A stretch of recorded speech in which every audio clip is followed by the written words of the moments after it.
listening to the Betmaker Show. This is the horse racing preview for Friday, April 24th, 2020. And now, live from Las Vegas, the host of the Betmaker Show, Brian Blessing. Hey folks, Brian Blessing with you from Las Vegas, and boy, the NFL draft was a wonderful diversion heading into the weekend, but tip of the hat to horse racing. On a much smaller scale, they've kept things going, but at least created a level of interest in something you can all jump in the fray and have some fun with. And I do believe that on the back end of the COVID situation, horse racing could be a small winner. Had more tracks stuck it out, I think could have been an actual home run. But I think a lot of new people got involved with horse racing to the point where I think there was a learning curve. A lot of times when you talk about the Kentucky Derby, the big day, we always throw the cautionary tale out on my daily radio shows. It's Derby weekend, folks. Bring a level of patience with you when you go to the window, because when you ever stand in a line trying to get a bet in, literally, I mean, you're reaching in your pocket for a weapon when you're desperate to get a bet in, and someone's standing at the window that doesn't know what they're doing. Well, that's no fault of their own. They want to get involved on the big day. They're just intimidated by it. It's hard to read the form, and there's a learning curve. But I think during this situation, and I would say bettors, not the novices, but bettors that have never looked cross-eyed at horse racing in the absence of sports actually gravitated to horse racing. And I think there'll be days when they go in to make their sports bet or whatever. Now they may stop and walk up and look at a form and bet a race occasionally.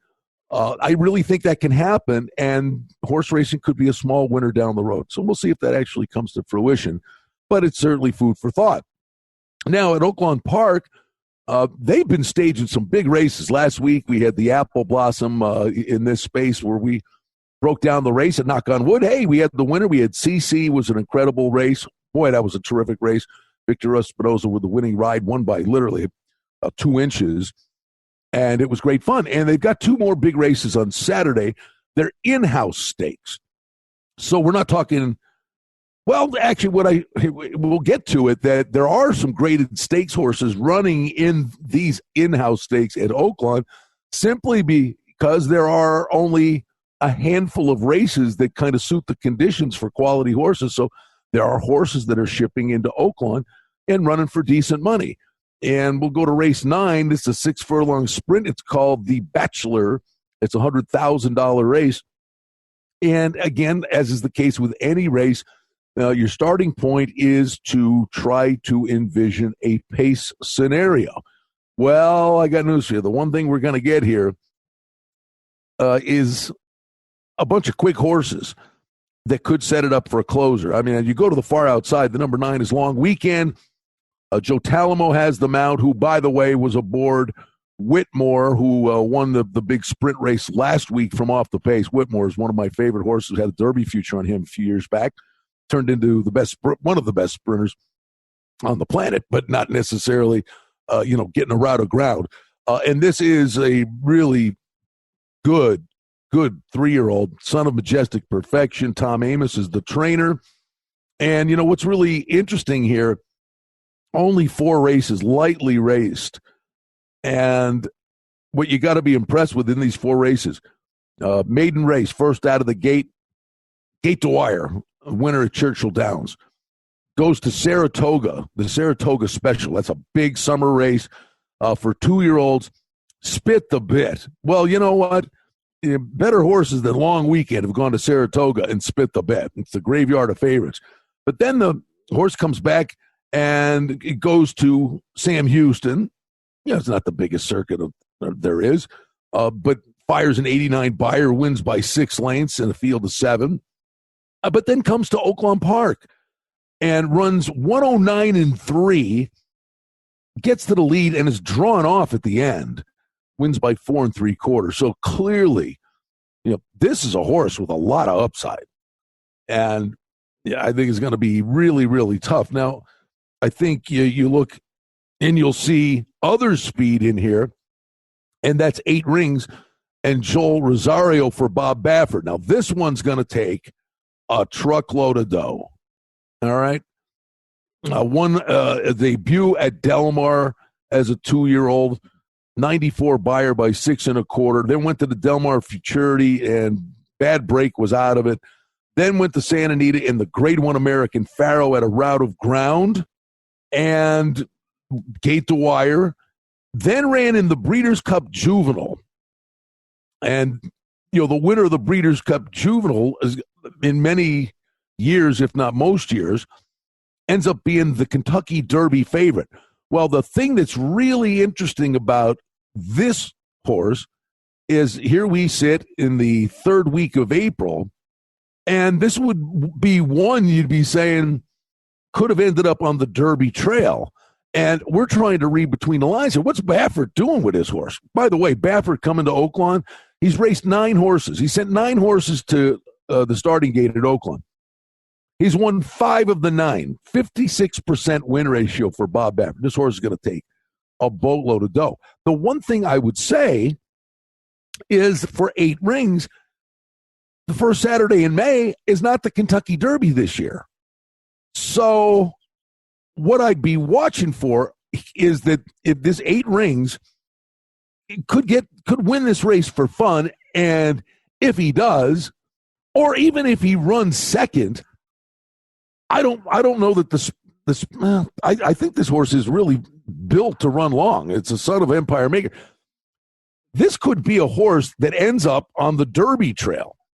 In no way, shape, or form, I believe, would have been ready, obviously, for the Kentucky Derby. But what you get here is if 8 Rings wins this race, the Arkansas Derby has moved to the first Saturday in May. So the winner, I think 8 Rings, if this horse runs big in this race, will run in the Arkansas Derby. So the question is, how good does Baffert have this one cranked up? Well, the workouts at Santa Anita Park are really, really good. And then he comes to Oaklawn for one workout before the race, and wow, a bullet, 59 handling, bullet, fastest of 29 in the morning. Let's make some money tonight. For outstanding information and special offerings and promotions, we invite you and encourage you to sign up for our newsletter today simply by going to the website at betmaker.com. So 8 Rings, is going to take a truckload of dough, and I'm absolutely watching this race. But could this be, he can't run horribly, but if he runs well and comes up just short, it may not be the end of the road here. Baffert could have been using this race as a tune-up for the Arkansas Derby, so you got to be a touch leery of that. I'm not saying, I am saying red flags to a degree. Bob Baffert, $100,000 purse. They get $60,000 if they win the race. $60,000 matter to Bob Baffert? That's chump change. He's pointing to the big boy. So that being said, if Long Weekend goes to the front and 8 Rings, who's run longer, can also stalk, I think the one that's intriguing to me is a lightly raced 3-year-old son of Spadestown, and that's the lightning combination of Steve Asmussen, the trainer, and Santana, the jockey. And this one's 1, 2 of 3, but with a stalking style. And the last race ran a nice race. It was in the slop. I mean, this is literally a jump up into the deep end of the pool in terms of the company he's keeping. But this could be another one that is pointed towards the Arkansas Derby. But I think there's more upside for 8 Rings. But I just think the running style, there's so much speed in here. This one's already won twice from just off the pace. And I think Echo Town, the 3, is going to get first run at the pace setter. So I would take a little shot here with the 9-2 shot, Echo Town, the number 3. But no, that this is more than just a $100,000 race. It's a race you should watch with an eye on future races. All right, then we have another good race at Oaklawn Park. It's race 10, so you actually can do a daily double here. But this is called the Carousel, and this is a $125,000 race at the same distance. And what are we looking at here? Older fillies. So it's just a different condition. And the one Bellafina is trained by Simon Callahan. This is another, for the most part, California-based horse who will take a truckload of dough. 8 to 5 is the morning line.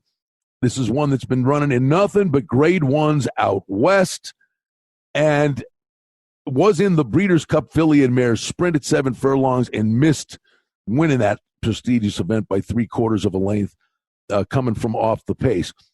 1 for 1 at the distance, but you're coming off the shelf. And that's always kind of the question mark, and you get a bit of a gray area there. So Bellafina is going to take a lot of dough with good reason. The number 6 is Amy's Challenge. Tons of speed here. And McLean Robinson's the trainer. Kachari's the jockey. You're going to get a price only because of the connections. You know, these are a lower profile trainer, lower profile jockey, which will almost ensure the price. This one's 3 for 4 at the distance, but the horse has ability.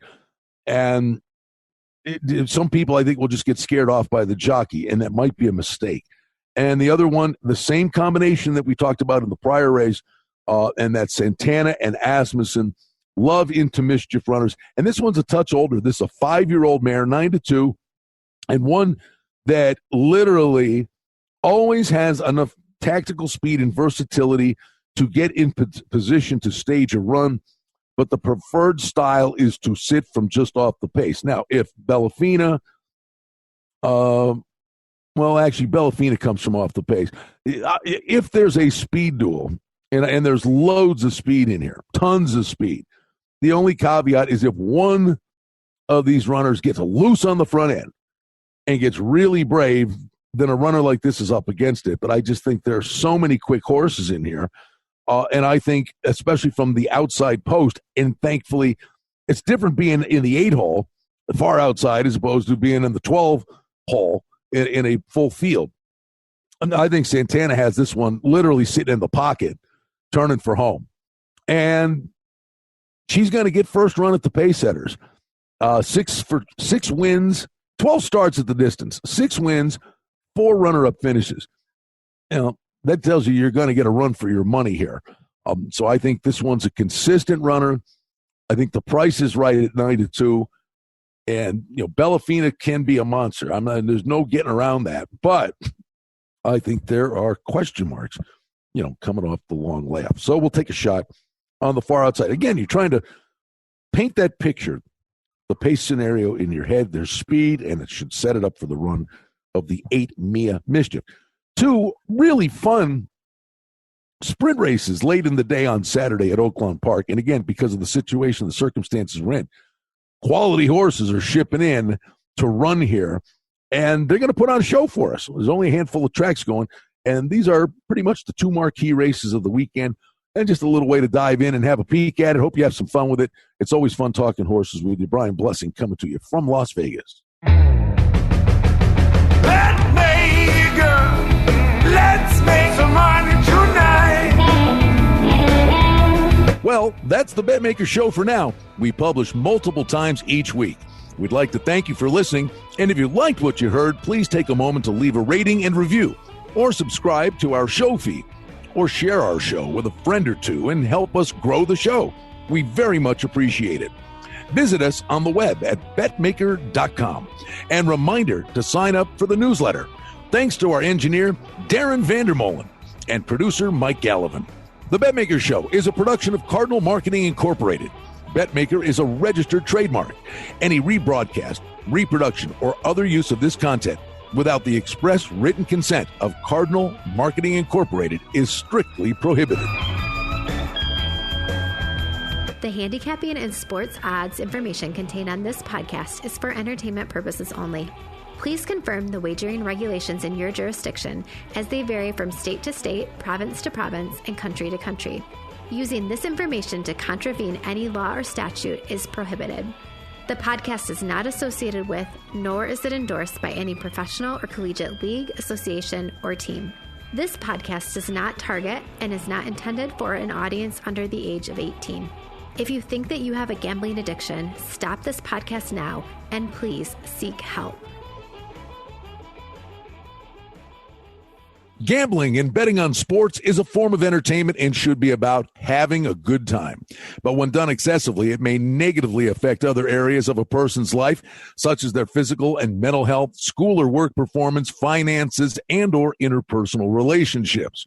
At Betmaker.com and the Betmaker Show, we're concerned about the addiction that gambling may cause, and for this reason, we encourage everyone to practice responsible gambling. An approach to gambling that helps you ensure that it remains an enjoyable activity. Here are the main principles of responsible gambling. Don't think of gambling as a way to make money. Always gamble with money that you can afford to lose. Set limits and stick to them. Never chase losses. Don't gamble when you're depressed or upset, and create a healthy balance.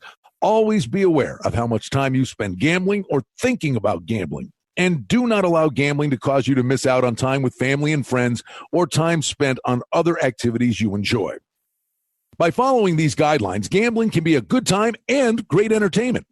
If you feel at any time that your gambling is taking away from important areas of your life, is causing you stress or depression, or is leading to financial losses that are beyond your control, please reach out for help. Learn more at responsiblegambling.org.